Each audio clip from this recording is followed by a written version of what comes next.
जीवित पितांकर धन्यवाद हो मोर प्रिय माने पुणी थे परमेश्वर आम को सुजोग देते वाक्य शिखापी तेणु आसतु आम समय को नष्ट न करी वाक्य आड़ को जीवा वाक्य आरंभ करने पूर्व मुझे आपण कहवाक चाहे जो वाक्य आम मैंने शिक्षा करी आसुचु जहाँकि आम मैंने गुप्त आगमन जीवाई प्रस्तुत किपरि हेबा जाग्रत किपरि हेबा ए विषय आम मैंने आरंभ करिछु। तो प्रथम पॉइंट आम मैंने देखि सारिछु जहाँकि मन परिवर्तन करबा जहाँकि निजर पाप को पश्चाताप करी निजर पाप को स्वीकार करी परमेश्वर ठारे आम मानकर पाप को स्वीकार करके आम मैंने क्षमा पाइबा प्रभु जीशु ख्रीष्टंकर रक्त रे आमनकर पाप को धोई है शुद्ध है आम मैंने किपरि क्षमा पाइबा से विषय आम मैंने ऑलरेडी शिक्षा कर सारिछु। तो सही जाग्रतर सेकेंड पॉइंट जो गुप्त आगमन रे जीवा पाई जाग्रत हेबा पाई हेले आम मानकु सेकेंड पॉइंट मध्य करबाकू पड़िबो। गोटे थिला प्रथम रे मन परिवर्तन करिबा एवं निजर पापर स्वीकार करिकि क्षमा पाइबा। पुणी द्वितीय पॉइंट हेला बाप्तिस्म नेबा बाप्तिस्म नहीं कि आमे माने प्रस्तुत हेबा। द्वितीय पॉइंट मोर प्रिय माने जेबे जणे मनुष्य अंधकार रु आलोक को जेते बेले आसे शैतान ठारू बाहरी की सृष्टिकर्ता परमेश्वर को चिन्ह कि जेते बेले तांको पाखक आसे जेते बेले से दुनिया रे सबुठारू बहुमूल्य जिंस जेते बेले पाउछि से होछंती सृष्टिकर्ता से होछंती उद्धारकर्ता से होछंती परमेश्वर जहाँ को आमे माने सेवा करूछु जहाँ को आमे माने पाई नथिलु पाइलु। मोर प्रिय माने परमेश्वर को पाइबा पूर्व जेते बेले आमे माने अंधकार रे भ्रमण करूथिलु जहाँ को देखले ताहा को परमेश्वर कहूथिलु जेउ जिंस को देखले भी परमेश्वर बोली भाबुथिलु याकू देखले परमेश्वर ताकू देखले परमेश्वर बोली भाबुथिलु। किंतु जेते बेले आमे माने सत्य परमेश्वर को पाइलु जेते बेले आमे माने परमेश्वर रब शुणिलु जेते बेले आमे माने परमेश्वर वाक्य को पाइलु जेते बेले आमे माने परमेश्वर संगे आम मानकर संपर्क जोड़िलु आउ जेउ परमेश्वर संगे आम मानकर संपर्क जोड़िलु सही परमेश्वर जेते बेले आम मानक उदाहरण देखई आदर्श देखई निजे बाप्तिस्म नहीं कि आम मानक कहिले तो मते आउ कहीं रखी पारिबे कि बाप्तिस्म नेबाकू बाप्तिस्म नहीं कि ना मु प्रस्तुत हेबी तांको निकट को जीवा पाई जेते बेले से जोहन लिखित सुसमाचार 14 पर्व 1 रु 3 पद पर्यंत प्रमिस कले कौन मु जाउछि तुम मानक निमंते एक जगह प्रस्तुत करिबा पाई जेते बेले प्रस्तुत करिबु मु आसीबी तुम मानक नबा पाई आउ जेते बेले से मते नबा पाई आसीबे मते तो पुनी प्रस्तुत हेबाकू पड़िबो ना। आउ सही प्रस्तुत विषय रे लिखा जाइछि मु पूर्व दिन मानकरे वाक्य रे वीडियो रे आपण मानकू कहि सारिछि आम मानकू किपरि नबा पाई आसीबे चोर परिका आउ चोर परिका नबा पाई आसीबे जदि आम मानकू प्रस्तुत रहिबाकू हेबो तेनु से एही वाक्य रे कहउछंती कोन जागृत रुह सचेतन रुह प्रस्तुत रुह आउ सही प्रस्तुत विषय में माने शिक्षा करूछु। सही प्रस्तुत विषय रे प्रथम पॉइंट आम माने देखि सारिछु आज द्वितीय पॉइंट जहा देखुछु ताहा होउची बाप्तिस्म नेबा। परमेश्वर भी कहिसंती सत्य सत्य बोली प्रमिस करके कहउछंती पढंतु जोहन लिखित सुसमाचार 3 पर्व 5 पद टिके पढंतु। जीसु उत्तर देले सत्य सत्य मु तुमको कहूछि दी थरो सत्य सत्य मु तुम मान को कहूछि बोली कहले सत्य सत्य यार अर्थ मुख्य कथा कहउछंती मने रखंतु दी थरो कहउछंती से कोन सत्य सत्य मु तुम मान को कहूछि जल ओ आत्मा रो जन्म न हेले जल ओ आत्मा रे जन्म न हेले केही ईश्वरक राज्य रे प्रवेश करि पारे नाही। देखंतु जल ओ आत्मा रे जेउ पर्यंत आपण माने जन्म हेई नाहंती सेही पर्यंत आपण माने स्वर्ग राज्य को प्रवेश करि पारिबे नाही। जल ओ आत्मा आत्मा विषय रे हमें माने परे देखिबा प्रथमे हमें माने देखिबा जल जल माने कोन बाप्तिस्म विषय रे कहा जाउची आज्ञा बाप्तिस्म जेउ पर्यंत आपण माने नेई नाहंती सेही पर्यंत आपण माने प्रस्तुत हेई पारिबे नाही।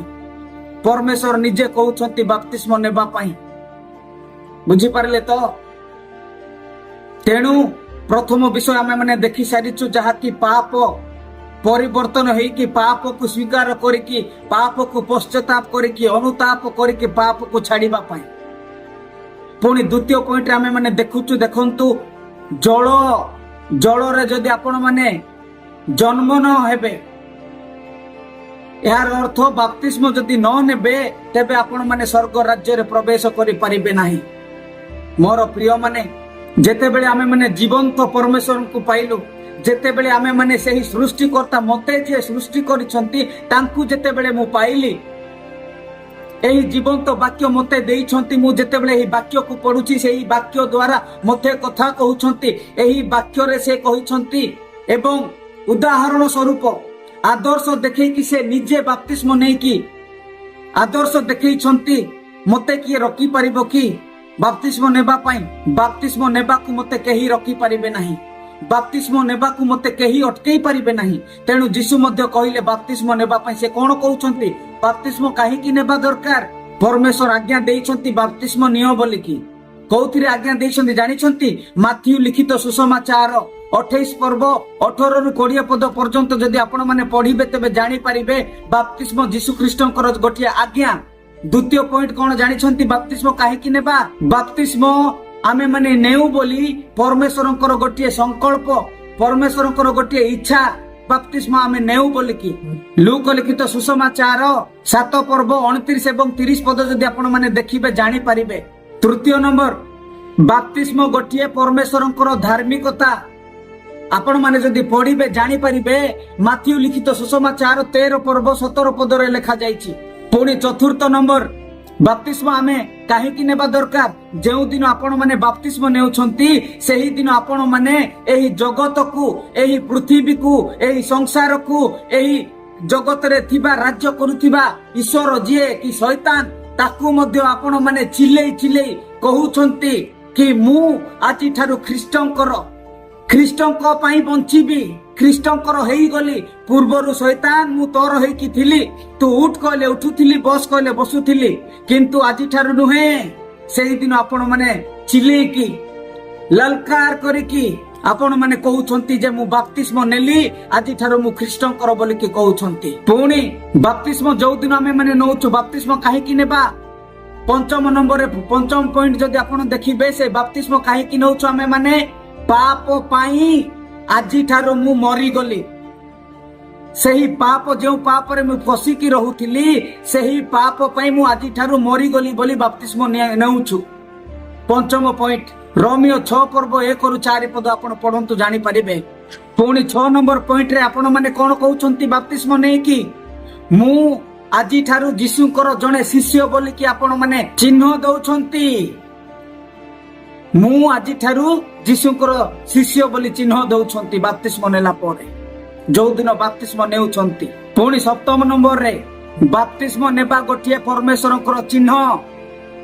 ଯେଉଁମାନେ ବାପ୍ତିସ୍ମ ନେଉଛନ୍ତି ସେହି ଲୋକମାନେ ପରମେଶ୍ୱରଙ୍କର ଚିହ୍ନକୁ ଗ୍ରହଣ କରୁଛନ୍ତି। କଲୋସିଓ 2 ପର୍ବ 11 ପଦ ଏବଂ 12 ପଦ ପଢନ୍ତୁ ଜାଣିପାରିବେ। ମୋର ପ୍ରିୟ ମାନେ, ବାପ୍ତିସ୍ମ ଆମେ ମାନେ ଯେତେବେଳେ ନଉଛୁ, ଆମେ ମାନେ ସମ୍ପୂର୍ଣ୍ଣ ପରମେଶ୍ୱରଙ୍କର ଆଜ୍ଞାକୁ ପାଳନ କରୁଛୁ, ପରମେଶ୍ୱରଙ୍କର ଇଚ୍ଛାକୁ ପାଳନ କରୁଛୁ, ପରମେଶ୍ୱରଙ୍କର ଧାର୍ମିକତାକୁ ପାଳନ କରୁଛୁ, ପରମେଶ୍ୱରଙ୍କର ଶିଷ୍ୟ ବୋଲି ଚିହ୍ନ ଦଉଛୁ, ପରମେଶ୍ୱରଙ୍କର ଖ୍ରୀଷ୍ଟଙ୍କର ମୁଁ ବୋଲିକି ଆମେ ମାନେ ଚିହ୍ନ ଦଉଛୁ। ବାପ୍ତିସ୍ମ ବିଷୟରେ ମୁଁ ସମ୍ପୂର୍ଣ୍ଣ ବାକ୍ୟ ବାଇ ବାକ୍ୟ, ପଦ ବାଇ ପଦ ଦେଇକି ଆପଣ ମାନଙ୍କୁ ଏଠାରେ ମୁଁ ବୁଝେଇବାକୁ ଚାହୁଁନାହିଁ। କେବଳ ଜାଗ୍ରତ ପାଇଁ ପ୍ରଥମ ପଏଣ୍ଟ ଥିଲା ଆମ ମାନଙ୍କର କଣ? ପରିବର୍ତ୍ତନ, ମନକୁ ପରିବର୍ତ୍ତନ କରିବା ଏବଂ ପାପକୁ ପଶ୍ଚାତାପ କରିକି, ପାପକୁ ସ୍ୱୀକାର କରିକି ଜାଗ୍ରତ ହେବା। ଦ୍ୱିତୀୟ ପଏଣ୍ଟ ଥିଲା ବାପ୍ତିସ୍ମ ନେଇକି ମୁଁ ପ୍ରସ୍ତୁତ ରହିବି, ବାପ୍ତିସ୍ମ ନେଇକି ମୁଁ ଜାଗ୍ରତ ରହିବି। ଏହି ବାପ୍ତିସ୍ମ ବିଷୟରେ 4ଟି ଭାଗ, 4ଟି ଭିଡିଓ ମୁଁ କରିକି ଅପଲୋଡ କରିଛି।